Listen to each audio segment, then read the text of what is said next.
Planto sana gallado.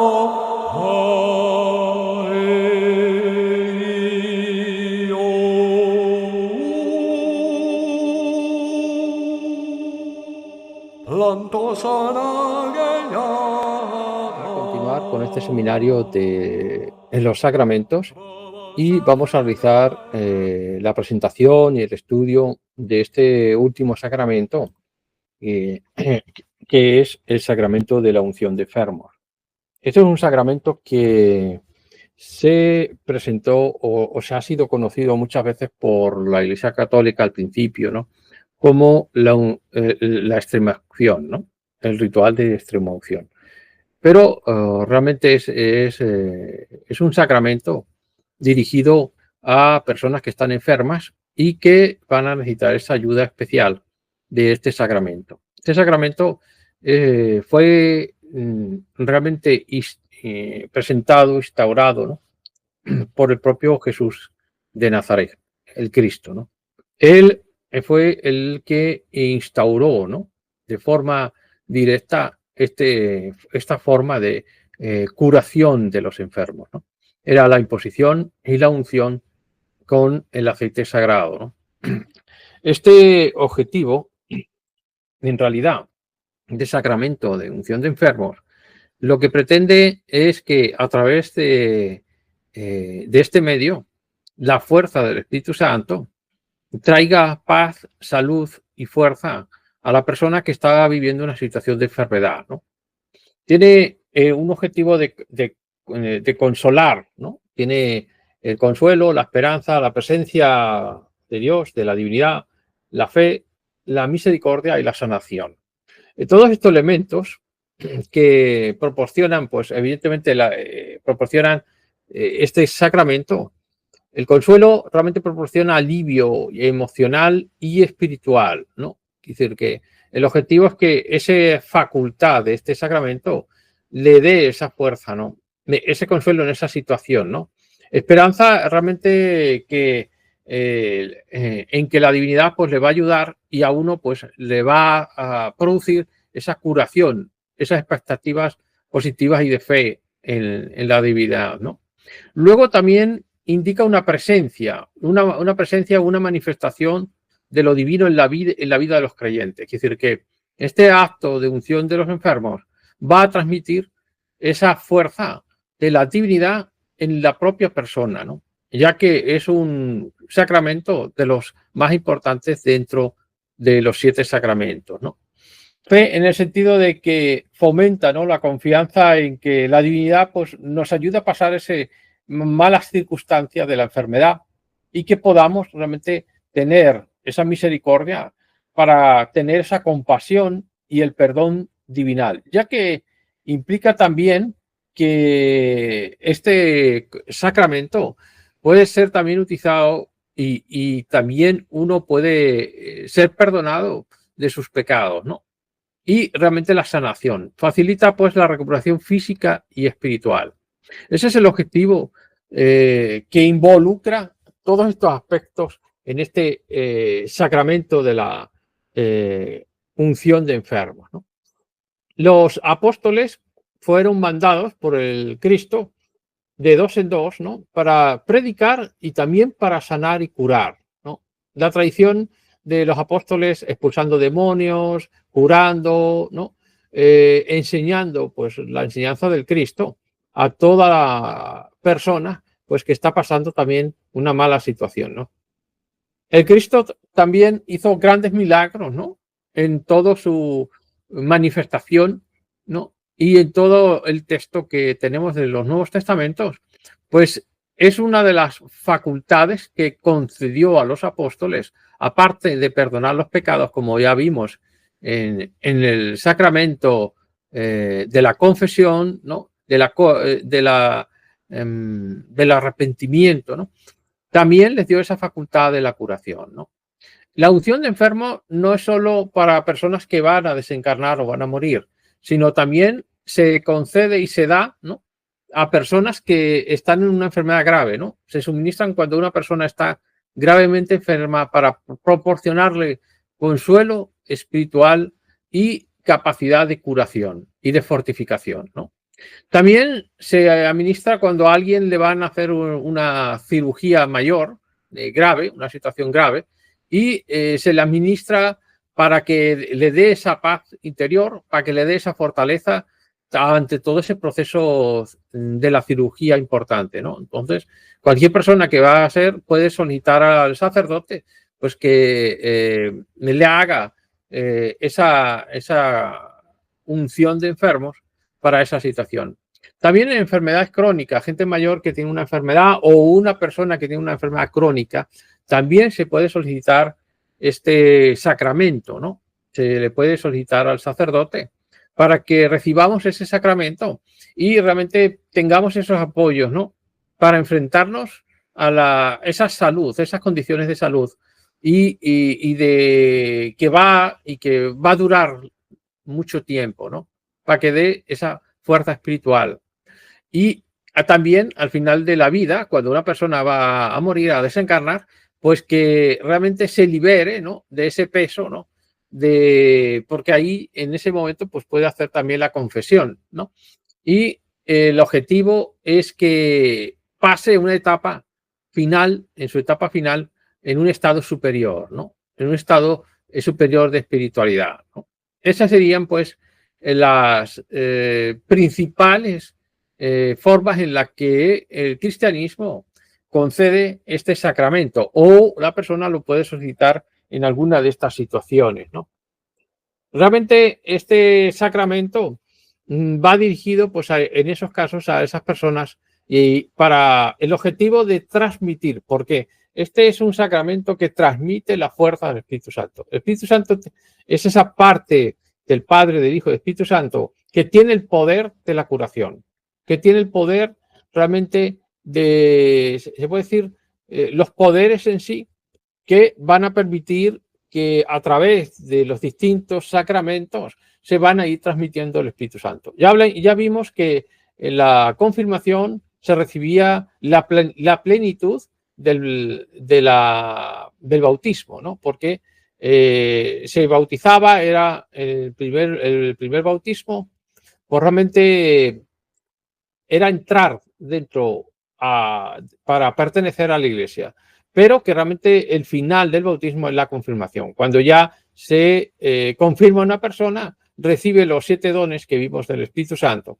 Pues aquí también se reciben determinados dones del Espíritu Santo para ayudarnos en la enfermedad, para poder nosotros tener esos principios.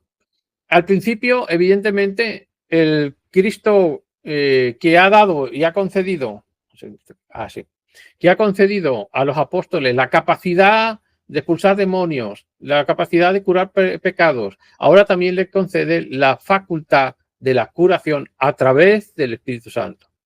Todo ello hace que en este sacramento se vaya a ir desarrollando paulatinamente como sacramento, porque en principio era realmente una ceremonia para ayudar a los fieles en sus situaciones de enfermedad, de dolencia, etcétera, ¿no? Entonces, en los evangelios de Marcos, ¿no?, menciona pues esta unción como práctica sanadora, ¿no?, en los textos de Marcos. En la carta de Santiago enfatiza la unción como un medio de sanación y de fe, ¿no?, de utilizar la fe, ¿no?, y el desarrollo de la Iglesia, ¿no? Dice, la Iglesia adapta el sacramento a necesidades contemporáneas, es decir, que las va adaptando, porque al principio era para toda clase de enfermedades, etcétera, ¿no? Pero poco a poco lo que va a hacer que se convierta en un sacramento es su forma ritualística de cómo se tiene que realizar esto, porque realmente al principio, evidentemente, los apóstoles tenían en sí, habían recibido el Espíritu Santo y podían transmitirlo, ¿no? Evidentemente, esa transmisión fue pasada a los obispos, ¿no? Y son los obispos, pues realmente los que con el tiempo van a desarrollar un ritual específico de este sacramento de unción. Entonces, ya no va a ser una unción para enfermos, sino va a ser un sacramento con bases teológicas, de estudio y de investigación. Y entonces tiene un ritual, va a tener un ritual, una ceremonia. El ritual se va a ir agrandando durante el tiempo. Al principio simplemente era los sacerdotes y los obispos, pues ponían las manos sobre la persona y la ungían con aceite, ¿no? Pero no especificaban realmente cómo se tenía que hacer, ¿no? Sino que poco a poco fue desarrollándose. Luego también a nivel teológico se estudió qué hace esta función, qué hace el sacramento realmente, ¿no? De la unción de enfermos, ¿no?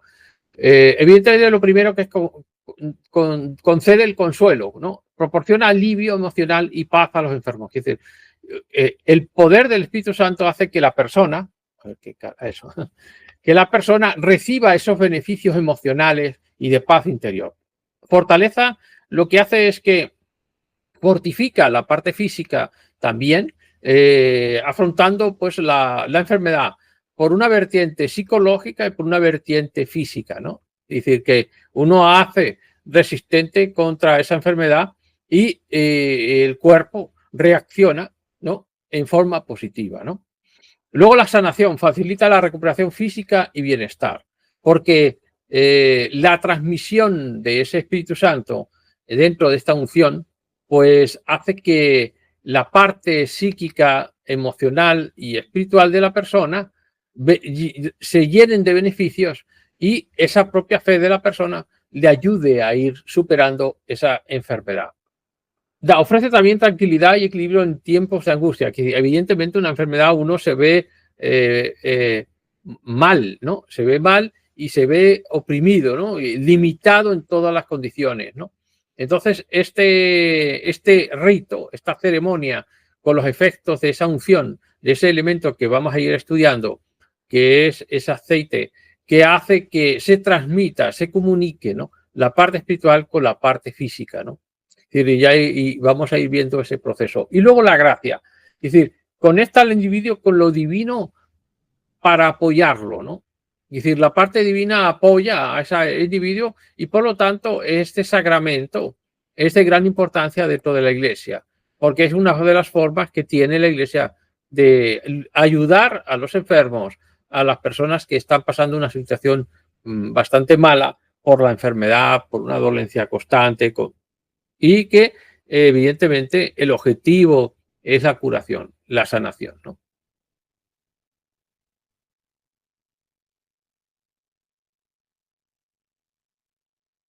Sí, un segundito que vamos a contestar aquí porque, a ver.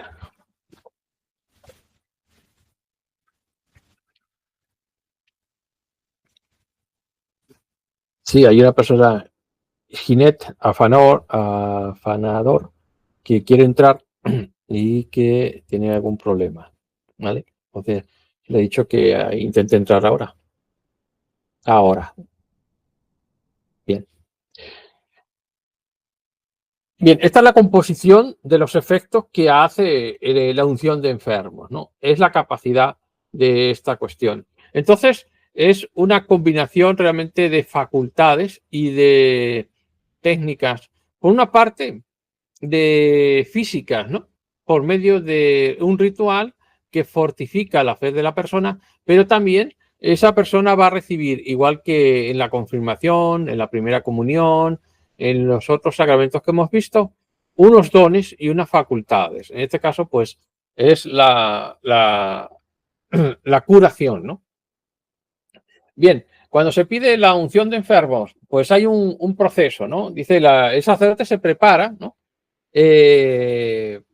Para la ceremonia, ¿no?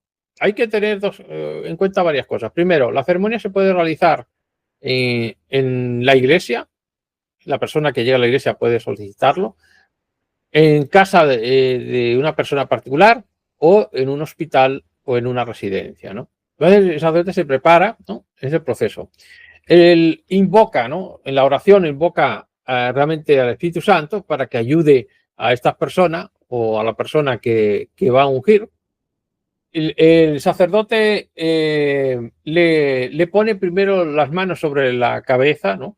Intentando transmitir esa fuerza del Espíritu Santo, ¿no? Le unge la frente, ¿no? El sacerdote unge al enfermo en la frente y a continuación le unge las manos, ¿no? El sacerdote unge al enfermo en las manos también, ¿no? Las dos manos. Pronuncia las palabras, ¿no? De gracia, ¿no? Dice, hace una oración, le da gracias y en esta ceremonia así resumida, pues transmite ese poder del Espíritu Santo a la persona para que se pueda curar y se pueda realmente ayudar de este sacramento transmitido, pues, la fuerza del Espíritu Santo para que reaccione el cuerpo, para que reaccione la parte psíquica, la parte emocional de la persona y pueda recuperarse rápidamente de la enfermedad. Aquí tenemos una unción de enfermos, un sacerdote, pues que ya le ha puesto las manos, ahora le está poniendo en la frente. Y este sacramento de enfermos es un proceso que se va a dirigir realmente a unir la parte física de la persona con la parte espiritual suya y la parte divinal de la divinidad, en este caso del Espíritu Santo. El Espíritu Santo va a actuar dentro en todos los sacramentos, porque es uno de los principios que tanto en los textos del Antiguo Testamento como el Nuevo, la intervención de la divinidad siempre va a ser, de Dios, va a ser siempre a través del Espíritu Santo, ¿no? Y el sacerdote impone las manos, ¿no? El sacerdote inicia el ritual imponiendo las manos al enfermo, ¿no? Unción con aceite bendecido. El sacerdote unge al enfermo con aceite bendecido, ¿no? Que es un aceite especial que ha sido bendecido en un ritual específico por el obispo, que es el que transmite realmente esa fuerza del Espíritu Santo. No olvidemos que fueron los apóstoles, pues, los que realmente curaban y sanaban, y luego fueron los obispos. Hay muchos obispos en la historia que se han calificado como santos que hacían milagros, que hacían auténticas proezas, ¿no? Y esos milagros y esas proezas probablemente era porque habían realmente manejado correctamente el ritual, la ceremonia, sabían perfectamente lo que manejaban, ¿no? Después de haberle bendecido en la frente a la persona, se realiza la invocación del Espíritu Santo, ¿no? El sacerdote invoca la gracia del Espíritu Santo, ¿no? Y le unge las manos, ¿no? A continuación, ¿no? Luego, la sanación del enfermo. El enfermo experimenta sanación espiritual y física, ¿no? Y se presenta, hay una presencia y apoyo de Dios, ¿no? El enfermo siente la presencia y el apoyo de Dios. Es decir, el aceite que usan es un medio de transmisión espiritual, ¿no? Que va a penetrar dentro del cuerpo de la persona y va a hacer que ese cuerpo reaccione positivamente, ¿no? Entonces, todo el trabajo de esta unción de enfermos, pues está preparado con un proceso estudiado teológicamente a través de la historia y se fue desarrollando según se estudiaba por los hechos de los apóstoles, ¿no? Todos los apóstoles hacen esto. Bien, aquí tenemos la unción de las manos con ese aceite sagrado. Y como decíamos, evidentemente, la unción de enfermo tiene varias facetas. Un fortalecimiento espiritual proporciona resistencia y coraje durante el sufrimiento. Quiere decir que uno, aunque esté sufriendo y tal, tiene un coraje físico y psíquico que le fortifica. Tiene la capacidad del perdón de los pecados, ofrece absolución y limpieza espiritual, ¿no? Es decir, que el sacerdote puede en ese mismo momento, si la persona quiere, confesarse y a la vez el mismo rito le sirve de capacidad para perdonarse, ¿no? Posibilita la sanación y la restauración de la salud del cuerpo, ¿no? La recuperación física. Le da paz y esperanza. A ver, un segundito que no se ve completa la imagen. Ahora. Vale. Tengo que estar atento porque no sé por qué tarda en llegar la imagen. Gracias por el aviso. Entonces tenemos aquí que este sacramento tiene esas 4 facultades que da el Espíritu Santo, ¿no? Esa forma de curar, esa forma de perdonar los pecados, esa forma de fortificar física y espiritualmente, ¿no? Y que lleva en muchas ocasiones pues realmente a la curación, a la sanación. Entonces tenemos, por ejemplo, aquí la imagen del Cristo, ¿no? Que fue realmente el primero que empezó a usar el aceite y que además también pues realizaba esos milagros de la curación a muchas personas, ¿no? En el caso de esta imagen, pues es el Cristo cuando hace la resurrección de la hija de Jairo, ¿no? Que habla pues en el Nuevo Testamento, ¿no? Aquí hace la resurrección de la hija de Jairo, ¿no? Igual que cuando resucitó a Lázaro, ¿no? Es decir, el poder del Cristo evidentemente es total, ¿no? Y que evidentemente lo primero que hace Cristo en muchas de sus labores es la curación de personas ciegas, de las personas que están inválidas de nacimiento, las cura plenamente. Por lo tanto, ese poder de la curación del Cristo, él se los pasa a los discípulos y los discípulos se lo pasan a los obispos, ¿no? Entonces, ¿cómo se hace esta unción de los enfermos? Bueno, la composición en realidad es de oliva, aceite de olivo, ¿no? Dice, el óleo, ¿no? Se le llama así a este óleo de los enfermos, ¿no? Es típicamente un aceite de oliva puro, ¿no? Y simboliza la paz y la salud, el aceite de olivo. Y el olivo, ¿no? El olivo también es una de las plantas sagradas de todo el Mediterráneo. La tenían sagrada pues los griegos, los romanos, los egipcios, ¿no? Porque es una planta que es un árbol que a pesar de pasar sequía, de pasar tormentas, de muchos cambios tremendos. A ver, sí, se ve media. Perfecto. Sí, avisarme porque. Entonces, es un árbol que aguanta cualquier temperatura, o temperaturas bajo cero, o temperaturas súper altas de sequía terrible, ¿no? Y siempre está verde. Y siempre da la aceituna de la que se saca el aceite de oliva, ¿no? Y ese aceite de oliva siempre ha sido sagrado. Bien, el óleo es bendecido por el obispo durante la misa crismal. Es un proceso de preparación. Por eso decimos que este aceite está consagrado, está bendecido, ¿no?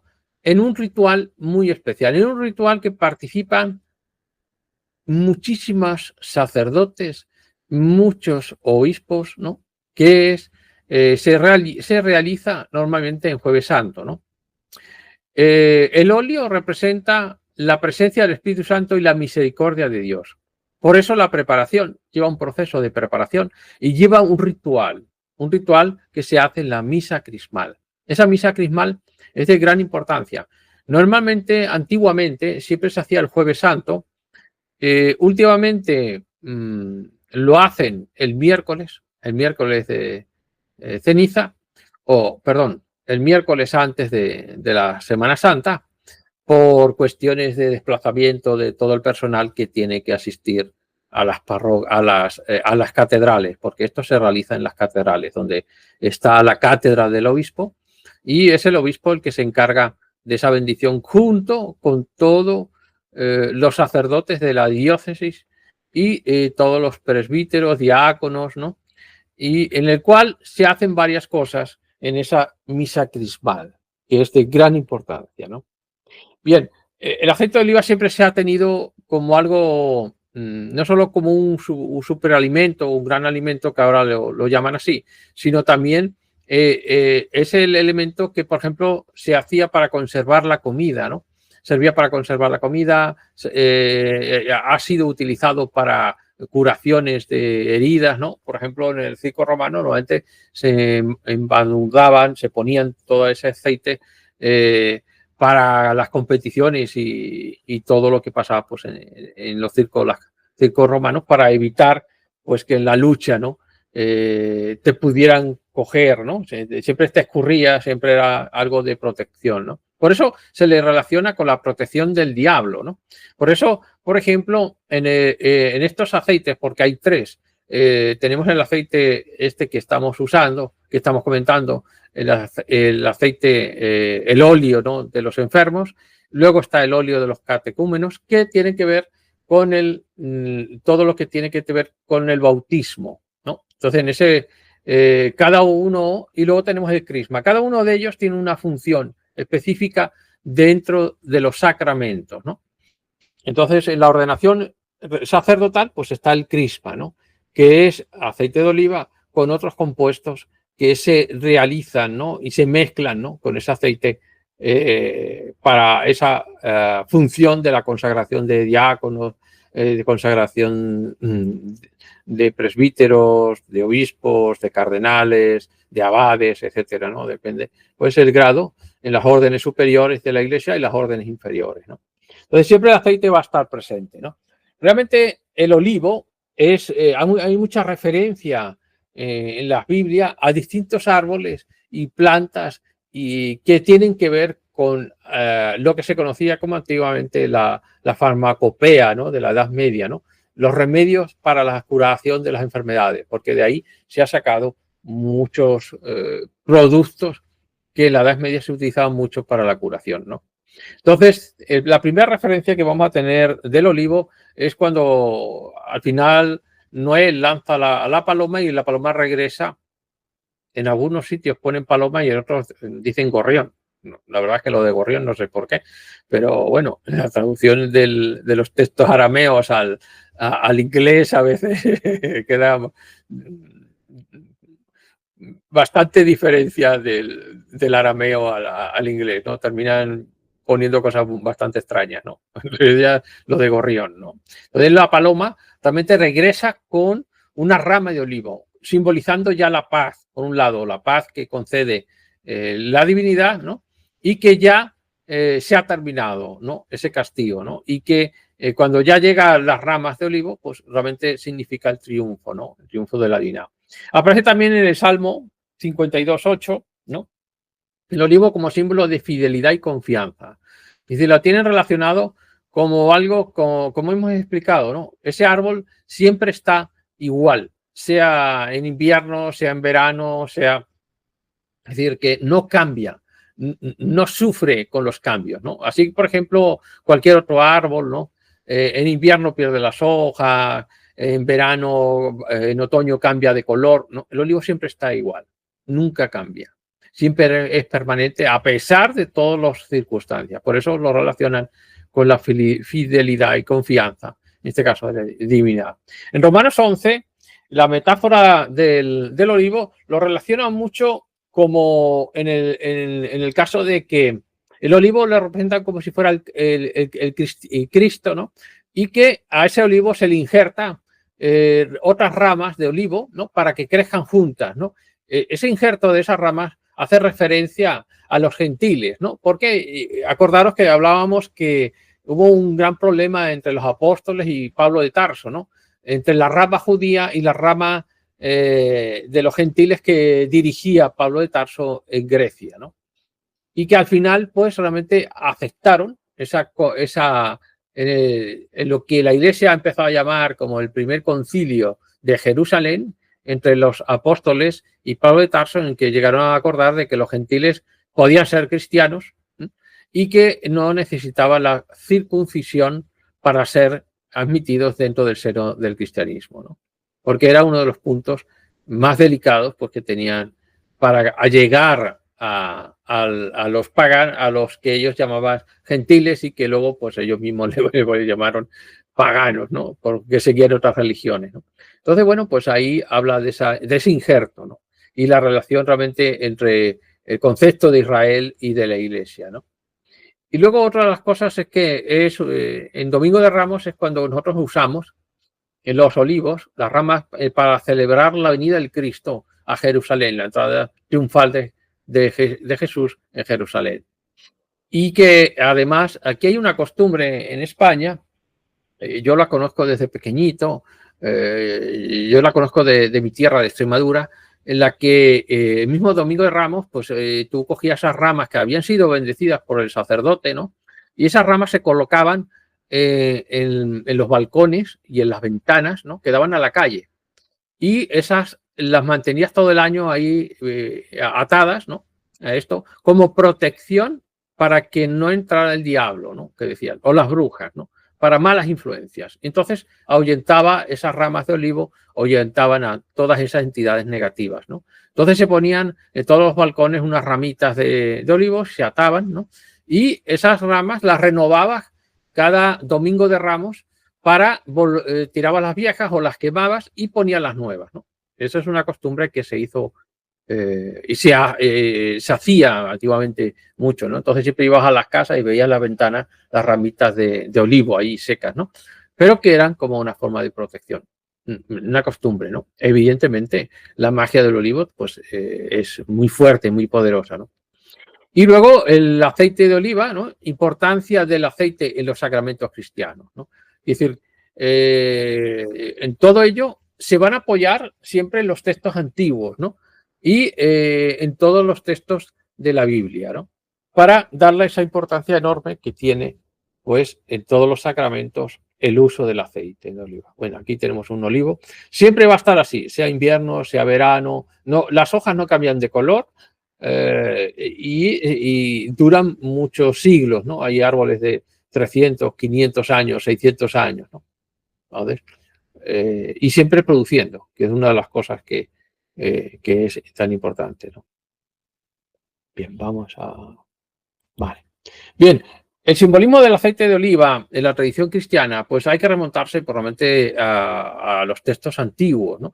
No solo del cristianismo, vamos a ver si nosotros estudiamos Egipto o estudiamos Grecia o estudiamos Roma, aunque ya sabemos que muchas de la cultura egipcia ha sido absorbida por el judaísmo primero, por los griegos, por los romanos, por todas las culturas del Mediterráneo, han bebido todas de Egipto, ¿no? Entonces allí, pues el aceite de oliva era un elemento muy importante para ellos, ¿no? Pero en la tradición cristiana, según los textos antiguos, ¿no? Tenemos como que es usado en la unción de reyes. Ya decíamos que cuando se proclamaron sacerdotes, sumos sacerdotes de Aarón, ¿no? De los descendientes de Aarón, pues se le unge con aceite, ¿no?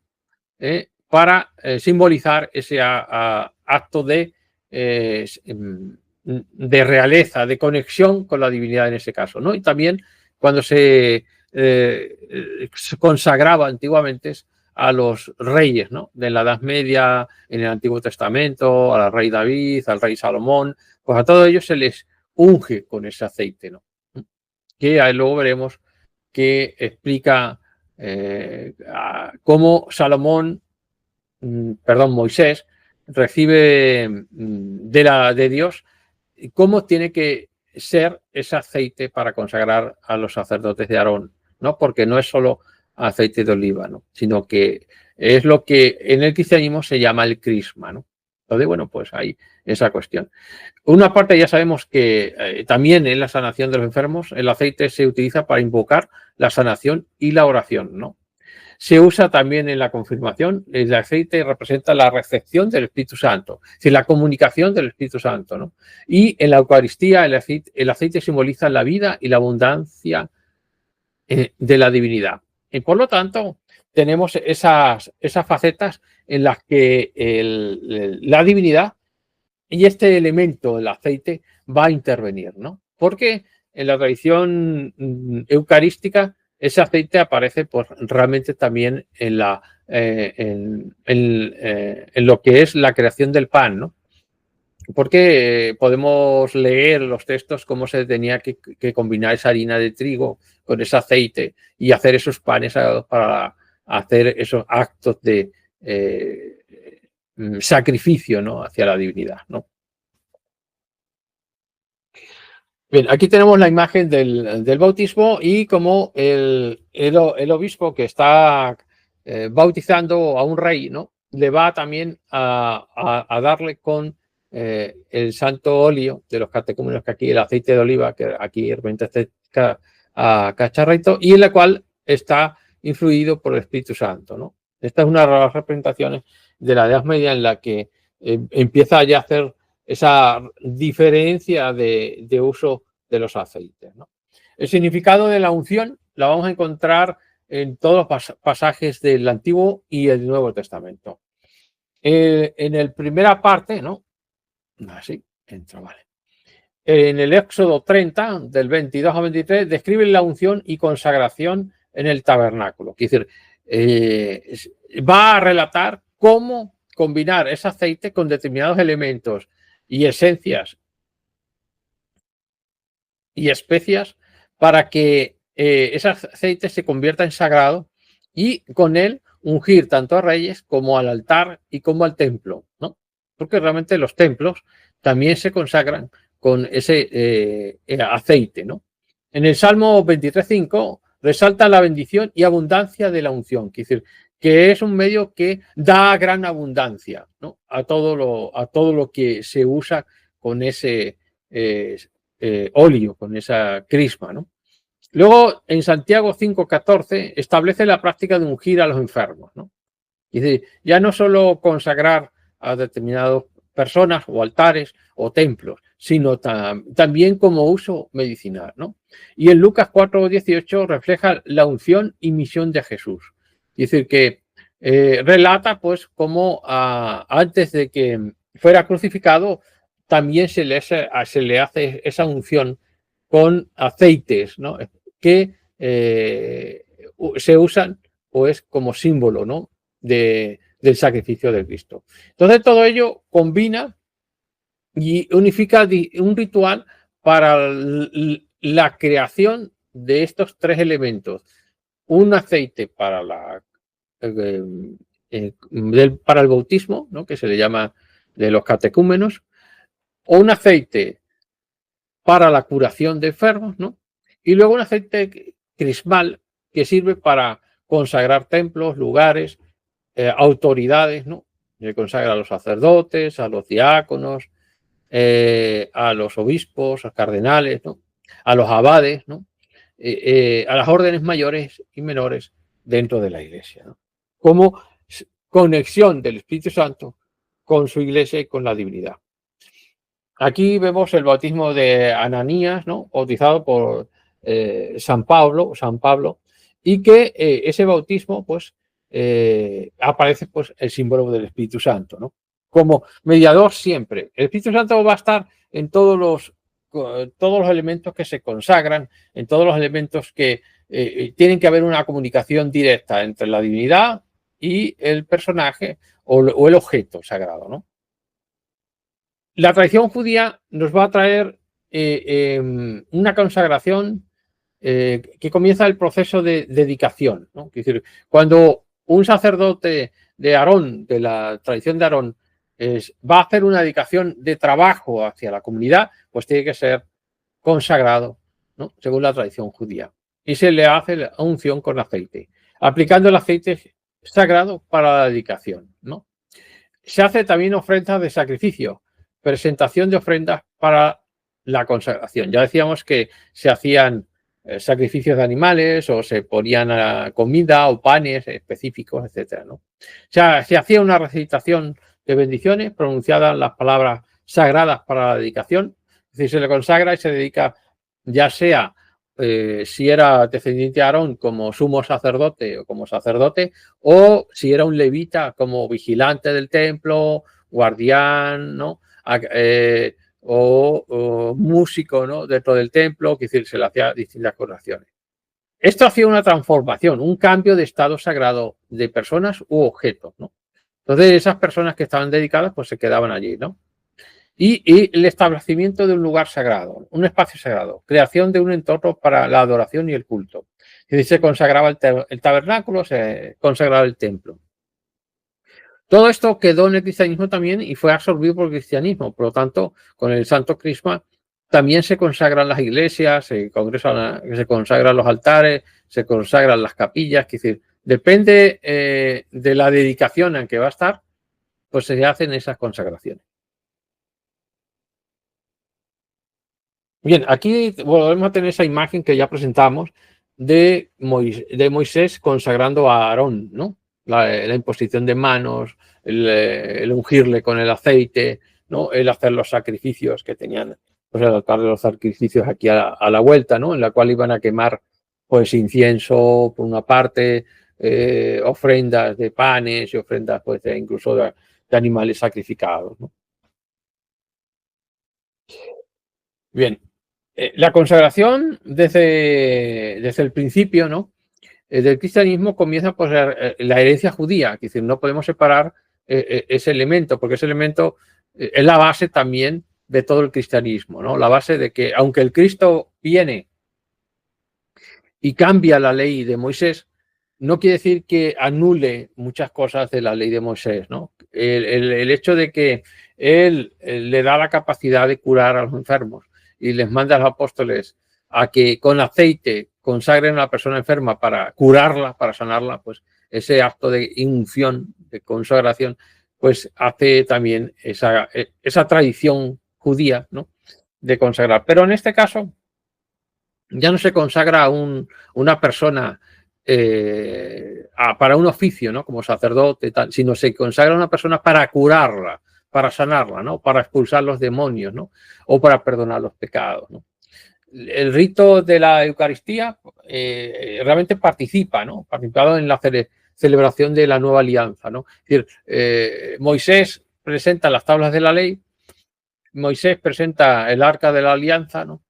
Y Jesús presenta como nuevo medio de alianza la Eucaristía. La Eucaristía es un rito de ese segundo, ¿no? De esa segunda alianza que va dirigida no solo a los grandes personajes, sino a todo el pueblo en general. ¿Sí? Y que realmente eso experimenta una transformación espiritual. Experimenta el fortalecimiento y la identidad divina, pero repartida para todo el pueblo. Acordaros que la tradición judía se reserva solamente a los levitas y a los descendientes de Aarón los que realmente podían acercarse a la divinidad. Mientras que con el mandato del Cristo, a través de los sacramentos, se llega a realmente los aspectos divinales a todo el pueblo, ¿no? Ya no hay un intermediario. Ya ese intermediario lo que hace es simplemente poner en contacto a la persona con la divinidad, ¿no? Ese es el concepto pues, este cristianismo. Bien, aquí tenemos la imagen de Jesús curando, ¿no? A los leprosos, ¿no? Que era lo peor que había en Jerusalén. Los leprosos para la tradición judía eran las personas realmente maldecidas por la divinidad, que eran personas malditas, ¿no?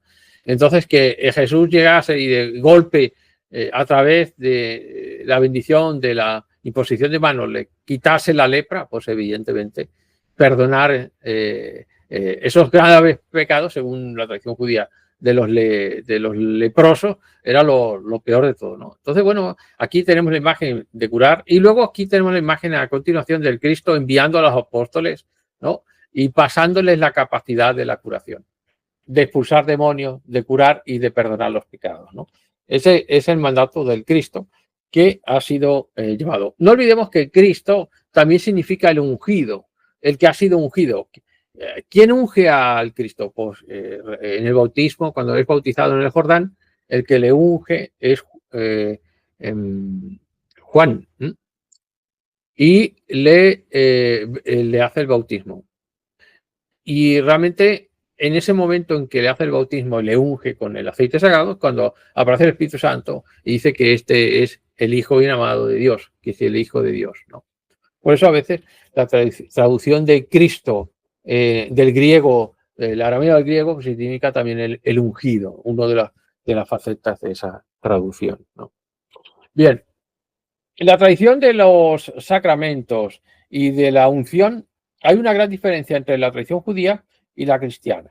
En la tradición judía vamos a encontrar la importancia de la cultura, de repetir. Es decir, que los únicos que eran consagrados eran los descendientes de Aarón y los levitas, ¿no? Eran los únicos que atendían en el templo. No podía ser ninguna otra persona, no podía haber otro intermediario que fuera el sumo sacerdote, ¿no? Y los ritos de consagración eran muy específicos. Se consagraba el templo y se consagraba al sumo sacerdote y a los levitas para sus oficios y a nadie más. Nadie podía recibir ninguna comunicación directa.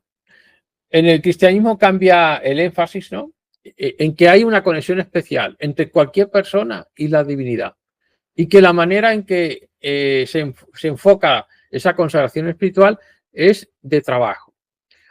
Una de los dos sacramentos de servicio, que se llama así, de servicio a la humanidad, o nosotros podemos decir sacrificio para la humanidad, curiosamente son el de matrimonio y el de orden.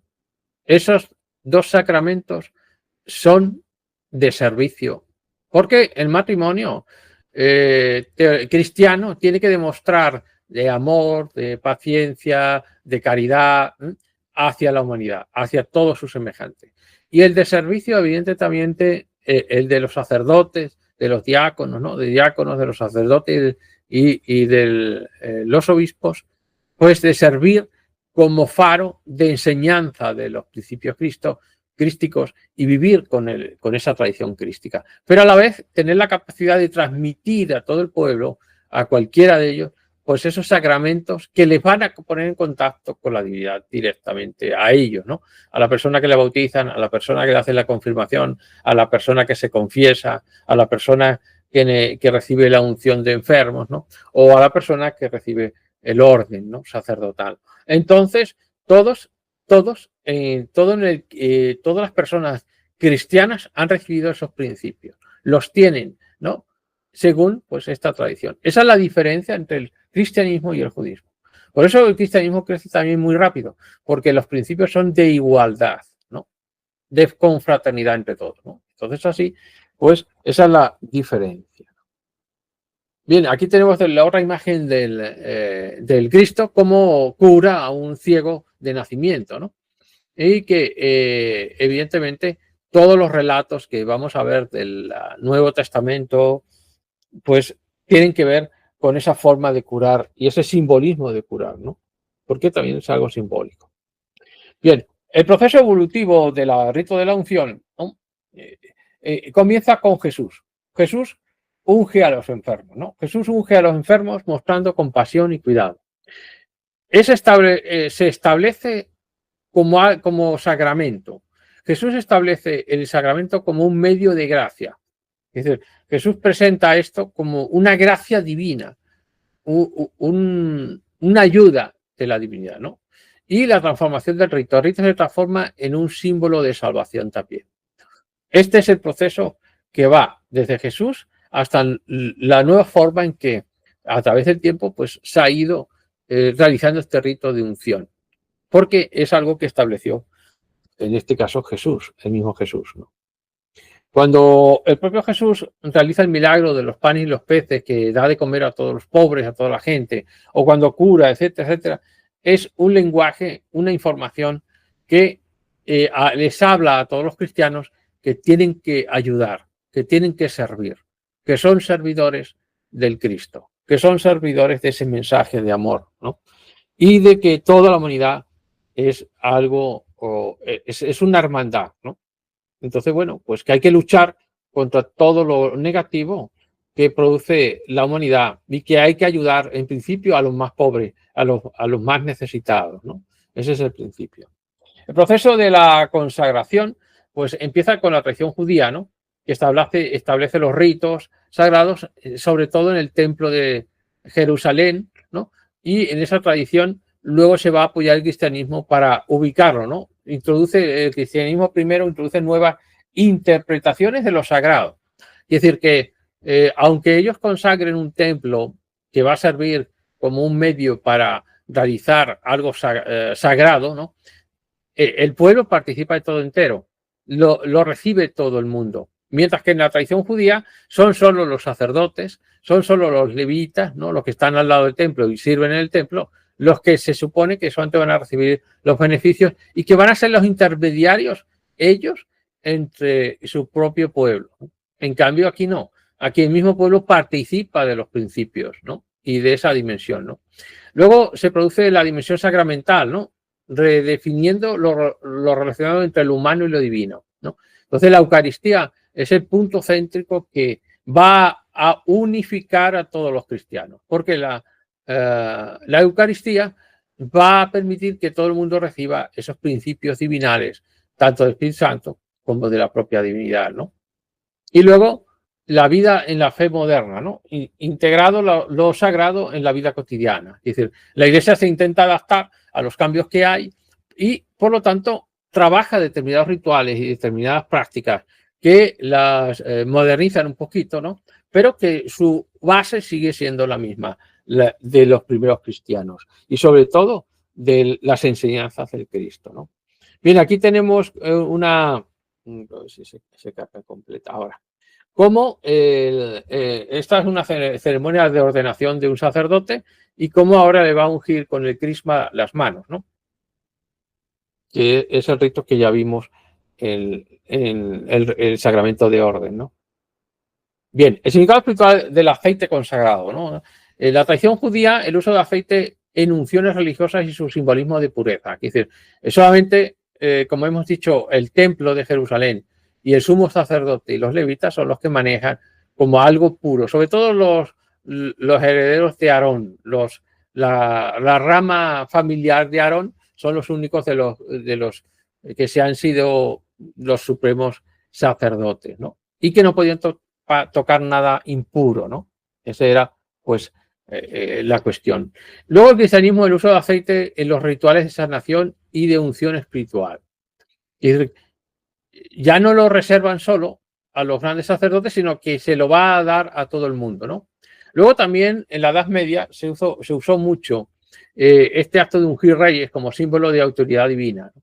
Es decir, como que esos reyes pues tenían una línea divinal, ¿no? Que ahí les hacían esa consagración los papas, los obispos, en esa consagración. Y luego ya la unción de enfermos, la unción de sacerdotes, ¿no? Consagración de sacerdotes para el servicio religioso, ¿no? Para las actividades que tenían que hacer. La unción de enfermos, evidentemente, para la curación, como un medio de gracia de la divinidad para ser sanados, ¿no? Y la unción de obispos simboliza la dedicación y conexión con la tradición apostólica, ¿no? Es decir, igual que se ungen reyes, se ungen sacerdotes, diáconos y obispos, pues la máxima autoridad dentro de la Iglesia Católica son los obispos. Es decir, aunque tengan títulos de trabajo como el arzobispo, cardenal o papa, todos en realidad tienen el mismo grado dentro de la Iglesia, son obispos, ¿no? Lo que pasa es que un arzobispo pues rige un sitio, ya explicamos, más grande, una iglesia, una catedral de una gran ciudad o de una región, ¿no? Y luego los cardenales probablemente lo que hacen es servir al Papa en el gobierno de la Iglesia, ¿no? Y el Papa probablemente, como se puede decir, es el obispo de Roma, el obispo de esa capital, ¿no? Pero que se ha decidido que sea la representación de todo el cristianismo, ¿no? Entre los propios obispos, ¿no? Por eso los cardenales eligen al nuevo Papa o tal, porque realmente puede ser cualquiera de ellos, ¿no? Bien, aquí tenemos la representación de esos tres aceites. Tenemos el aceite de los enfermos, el crisma en medio y el aceite de los catecúmenos a la derecha, ¿no? Es decir, bueno, el orden de estos dos aceites, ¿no? Porque los dos primeros, el óleo, le llaman así, el óleo de los enfermos es solamente aceite puro de oliva, el de los catecúmenos igual, mientras que el crisma lleva algo más, lleva una composición de elementos, ¿no? Que van a tener relación con los textos de la Biblia y con plantas que simbolizan determinados elementos, ¿no? que iremos viendo al final. Bien, el poder transformador del aceite consagrado en las religiones. Todas las culturas han tenido siempre un aceite especial en las consagraciones de alguien que va a servir al pueblo o de los feligreses, ¿no?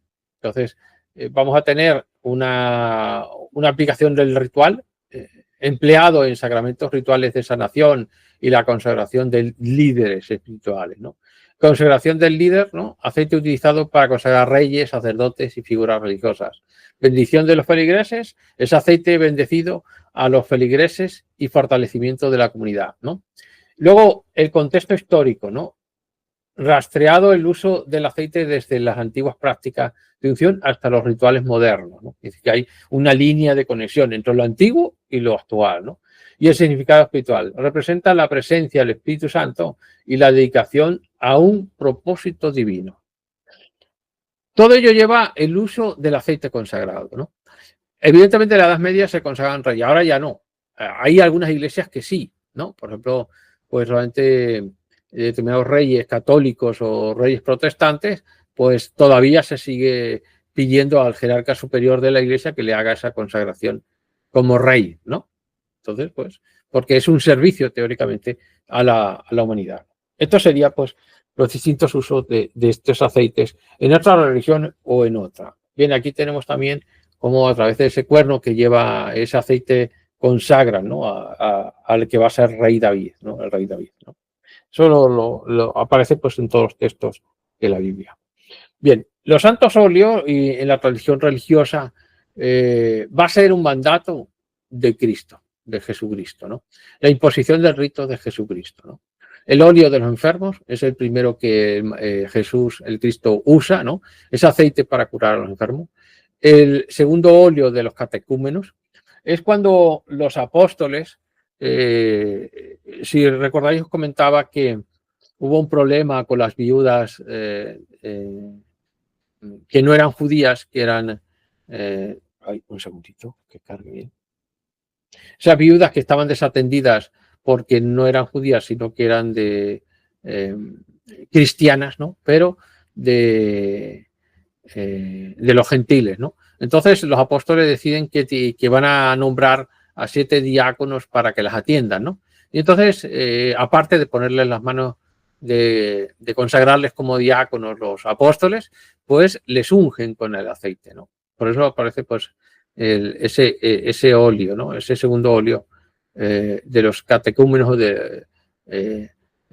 cuando bautizaban, perdón. El crisma, aparece de ahí el estudio de que el crisma, ¿no? El crisma para los grados de los catecúmenos, perdón, de los diáconos, ¿no? De los diáconos, ¿no? Y de los presbíteros y luego de los obispos, ¿no? Y luego el del óleo de los catecúmenos es cuando bautizan y ungen al niño, ¿no? Entonces de ahí, del estudio de esos hechos del Cristo es donde salen estos 3 óleos, ¿no? Los óleos santos se les llama. De ahí surge, ¿no? De esas 3 formas en que van a representar. Aquí tenemos un recipiente en el cual se llevan los 3 óleos, los 2 óleos de enfermos y de los catecúmenos y el crisma, ¿no? Que se transporta o se lleva a las iglesias, ¿no? Bien, el proceso de la consagración de los santos óleos es un proceso que ya dijimos que empieza con elegir un aceite de oliva puro, ¿no? Que representa la paz y la sanación, ¿no? Serían los ingredientes. La consagración por el obispo. El obispo consagra el aceite invocando al Espíritu Santo, ¿no? Luego, a ese aceite se le incorpora incorporación de aromas. Se añade bálsamo para simbolizar la fragancia de la vida cristiana, ¿no?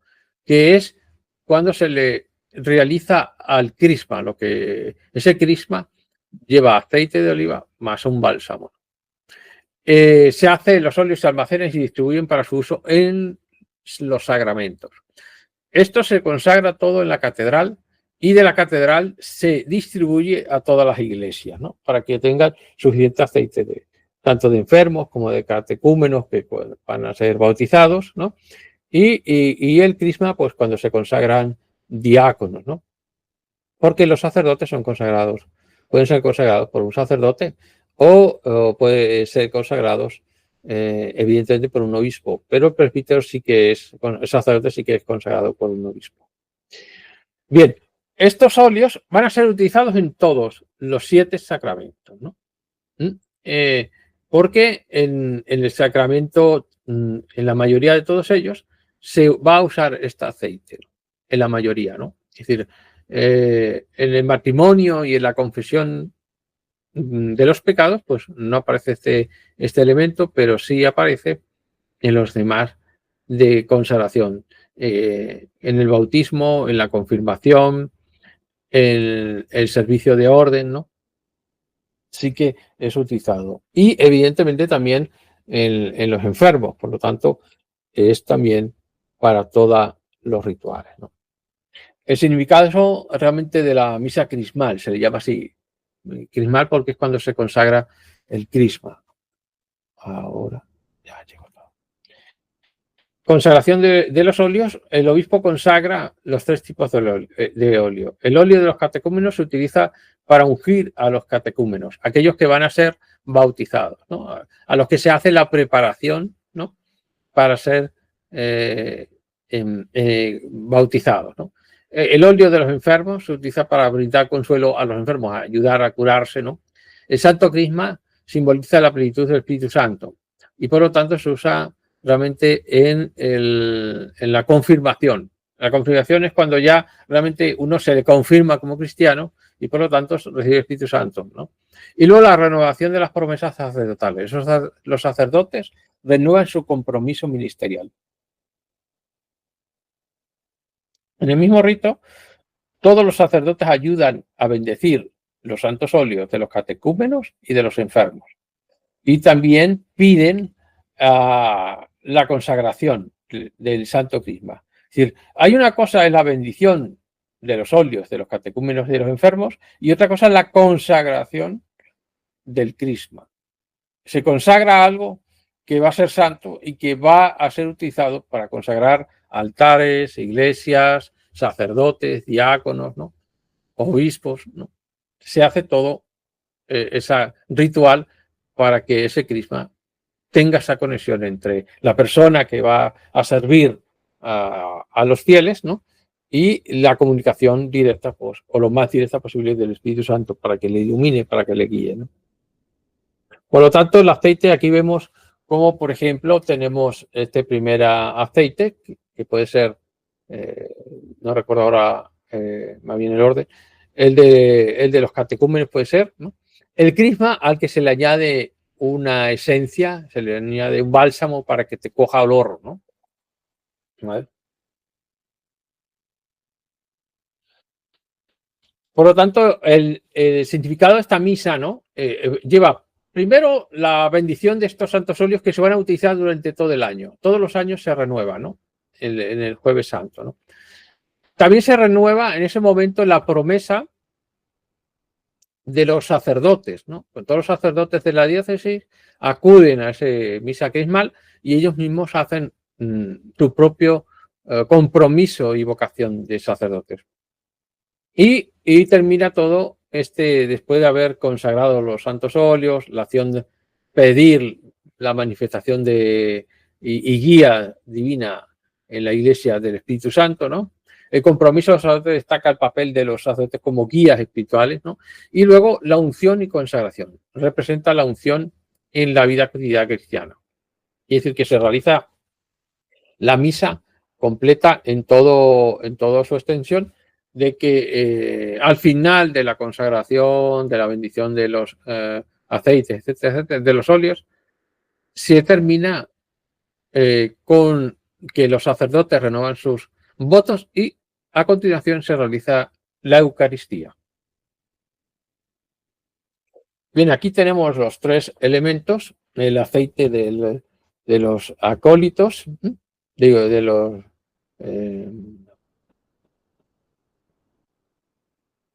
se me ha ido el santo al cielo, ¿cómo se dice? Bien, el crisma en el medio, ¿no? El aceite de la unción de los enfermos y de los catecúmenos verde, ¿vale?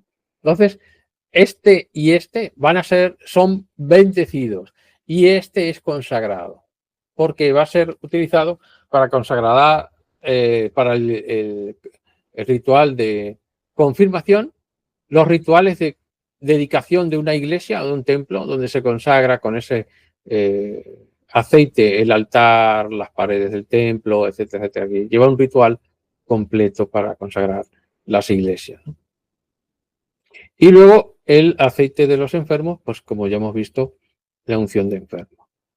Entonces empieza el rito inicial, se celebra comenzando con la entrada del obispo y el clero en procesión, entran a la iglesia, ¿no? La liturgia de la palabra, que la llama así, se proclaman las lecturas del Antiguo y Nuevo Testamento, ¿no? Se bendicen los óleos, ¿no? Y se consagra el Santo Crisma, ¿no? Y luego la renovación de la promesa de los sacerdotes, ¿no? Los sacerdotes renuevan sus promesas de fidelidad y servicio, ¿no? A los fieles, a la iglesia, ¿no? Y termina la liturgia con la Eucaristía. Este es el camino que lleva este ritual, ¿no? La ceremonia.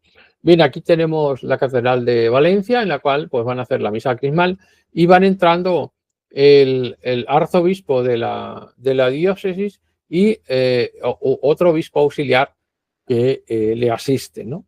El arzobispo pues, viene aquí y lleva su báculo, ¿no? Que es el que realmente va a oficiar la ceremonia, y el auxiliar pues no lleva en ese momento báculo, ya que no va a estar, va a colaborar, pero no va a oficiar, ¿no? Va a concelebrar, se suele decir, ¿no? Bien, aquí tenemos cómo van llegando poco a poco al altar, ¿eh? Y se van recolocando los diáconos, van reorganizando pues toda la estructura. Y aquí vemos el altar, ¿no?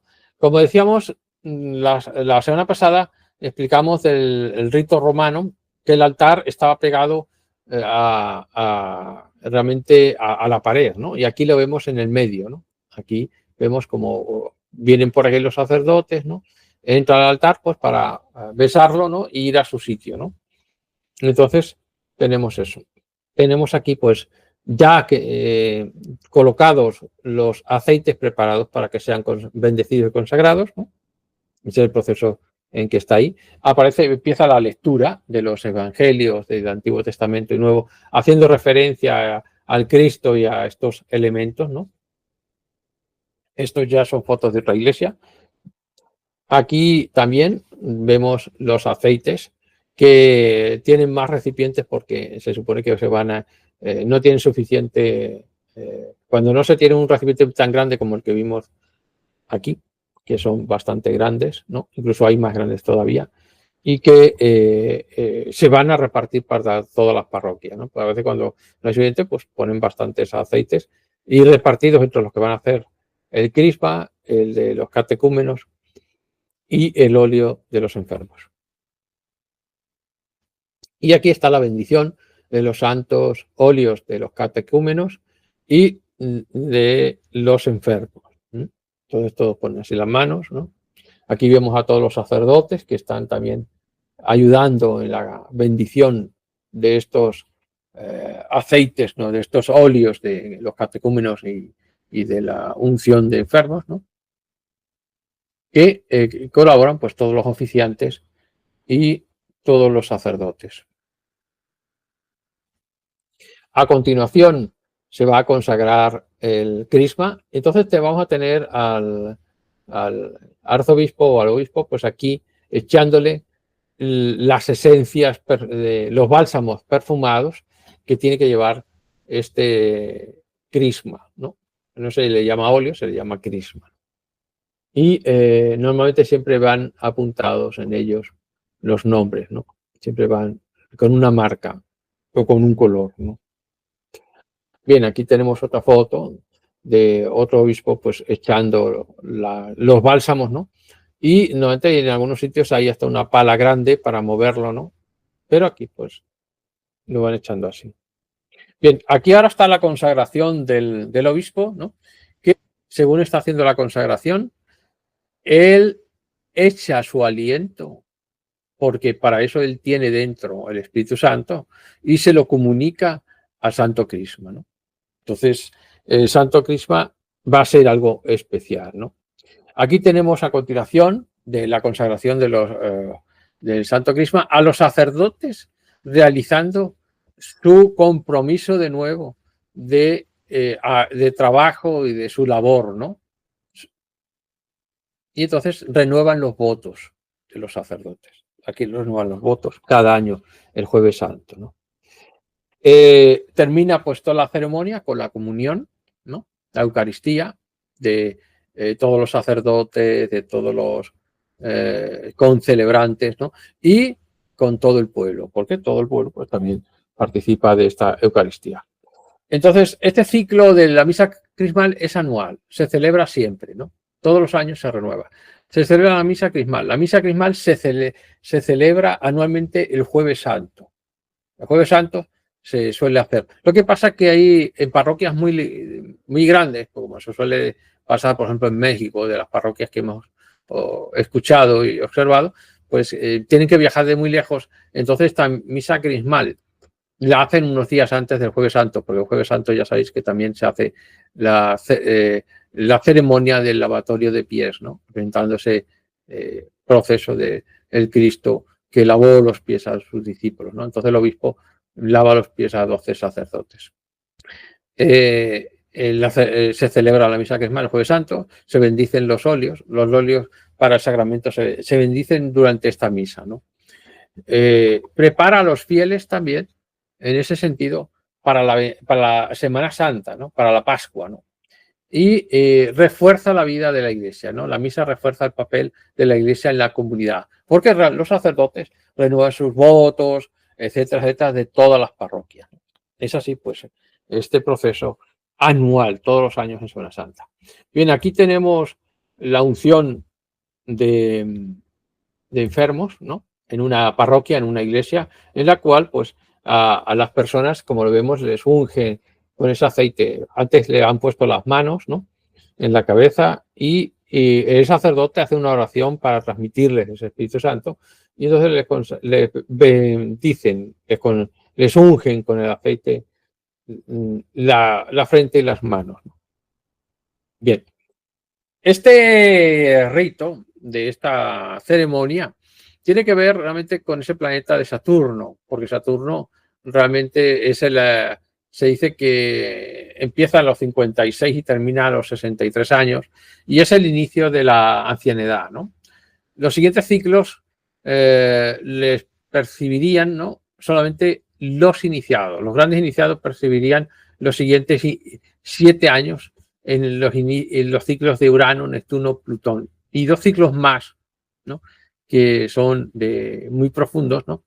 Y en personas normales y corrientes, su fisonomía, como la nuestra, como de cualquiera de nosotros, se combina luego Saturno con la Luna, con Mercurio, con Venus, con el Sol, con Marte, Júpiter y Saturno. Cada 7 años se va a combinar Saturno con la Luna, Saturno con Venus, Saturno con el Sol y así sucesivamente. Eso afecta a nuestra parte biológica, física.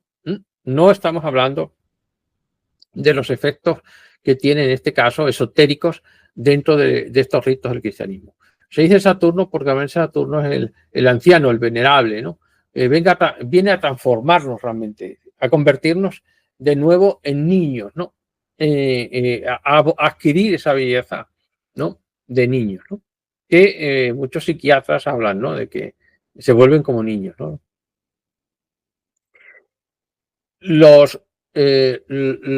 Estos sacramentos están influenciados esotéricamente por los planetas, que es una cosa, ¿vale? Y de una persona que, por ejemplo, pues realmente tenga 40 años, evidentemente, va a recibir, y por primera vez recibe el bautismo, porque se bautiza, probablemente en ese ritual va a recibir esa influencia lunar. Pero biológicamente la influencia lunar ya la tuvo, ya pasó de los primeros años hasta los 7 primeros años. Y luego vino Mercurio, luego Venus, ¿no? Eso en el aspecto biológico, queremos dejarlo claro. Y otra cosa es la parte esotérica e influencia en los rituales, en estos 7 sacramentos. Por lo tanto, la influencia planetaria, cuando uno hace el matrimonio, por ejemplo, o pasa por el sacramento del matrimonio, le va a influir en ese momento la luna, aunque tenga más edad y pueda estar en la edad de Marte o de Júpiter, ¿no? Da igual. La cuestión es que en el sacramento, en este momento de la unción de enfermos, le está vibrando esta influencia de Saturno como rito, ¿no? Eso quería hacer la diferencia y explicarlo, ¿no? Biológicamente, pues nosotros vamos a seguir Marte, ¿no? Evidentemente, esotéricamente, aquellos que han llegado, cuando hablamos de orden a Júpiter, tienen que llegar con ese orden a Saturno y seguir trabajando interiormente para que puedan entrar en esos ciclos superiores que hemos visto aquí de los distintos planetas para ya los ciclos de Urano, Neptuno, Plutón y los 2 ciclos superiores, que tienen que ver con ya procesos espirituales muy elevados, ¿no?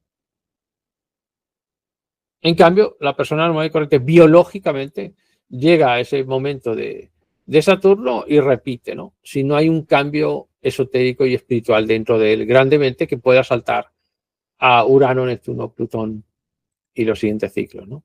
Bien, decíamos eso. Aquí está una ceremonia en una iglesia, como se ve, sabemos que es una iglesia porque está allí el sagrario, digo, el confesionario. Y pues se le está haciendo la imposición de manos y se le está haciendo ungiendo, ¿no? Con el óleo de los enfermos, ¿no? La unción de enfermos, por lo tanto, ¿no?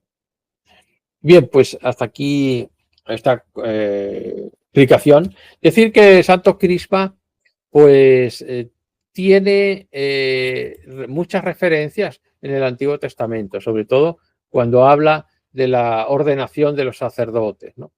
Entonces, en ese sentido, la Biblia nos habla de una composición de elementos necesarios que están para combinarlos y mezclarlos antes de consagrar el crisma, para que ese crisma esté preparado con esas especias específicas para consagrar los templos, los sacerdotes, los diáconos, etcétera, ¿no? Y los templos. Bien, en lo que es en ese sentido, nos dice que el Antiguo Testamento nos habla que ese aceite de oliva debe llevar mirra, canela, cálamo aromático, que es una variedad de canela, casia y aceite de oliva. Y entonces ellos van dando medidas, ¿no? De cómo mezclarlo, ¿no? En la mirra, dice una mirra excelente, ¿no? Dice una mirra pura, ¿no? 500 ciclos, ¿no? La medida antigua, ¿no? Que en realidad son 6 kilos, ¿no? Porque esto se suponía que era para consagrar el santuario y y al sumo sacerdote Aarón, ¿no? Entonces, se supone que Dios pues, le ha dicho la fórmula, ¿no? Mirra, 500 ciclos, canela aromática, 250 ciclos, que son 3 kilos, cálamo aromático, 250 kilos, que son otros 3 kilos, casia, 500 ciclos, que es igual a 6 kilos, y aceite de oliva, un shin, que es igual a 6 litros. Luego, normalmente en la Iglesia Católica, pues a veces la han hecho esta fórmula o simplemente han mezclado otro de los elementos que usan mucho, que es el nardo, ¿no? El nardo como símbolo de la inmortalidad, ¿no? Entonces echan bálsamo de nardo al aceite que va a formar el crisma, que va a ser consagrado como crisma. Entonces, ese nardo es un elemento importante porque representa a ese proceso en el que Jesús está en Betania y una de las Marías trae esencia de nardo y le unge los pies al Cristo con ese bálsamo de nardo y con sus propios cabellos le seca los pies, ¿no? En ese momento Judas le dice que eso es muy caro, ¿no? Eso es muy caro. ¿Cómo es que se podía vender para dar de comer a los pobres, ¿no? Entonces el Cristo le contesta que esa María le está preparando para la muerte, ¿no? La muerte y la resurrección. Y que a él le tendrán muy poco tiempo aquí, pero a los pobres los tendrán siempre, como diciéndole, es un acto pues realmente sagrado lo que me está haciendo, ¿no? Que es la unción de los pies, ¿no? Es decir, que luego el Cristo también hace ese rito en el lavatorio de pies de los discípulos antes de la última cena, ¿no? Y es donde él establece la nueva ley, el nuevo pacto, ¿no? Ese nuevo pacto está formado por la Eucaristía y esos ritos pues, que vienen y van a formar estos 7 sacramentos. Bien.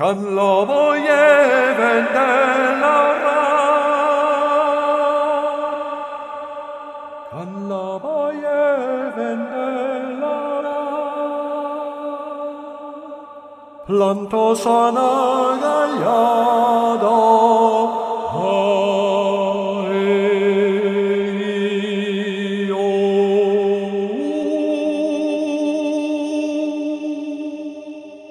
volonto sonagegliato, trovo Safeno al piede del foc, trovo Safeno al piede del foc, tutto desconsolato.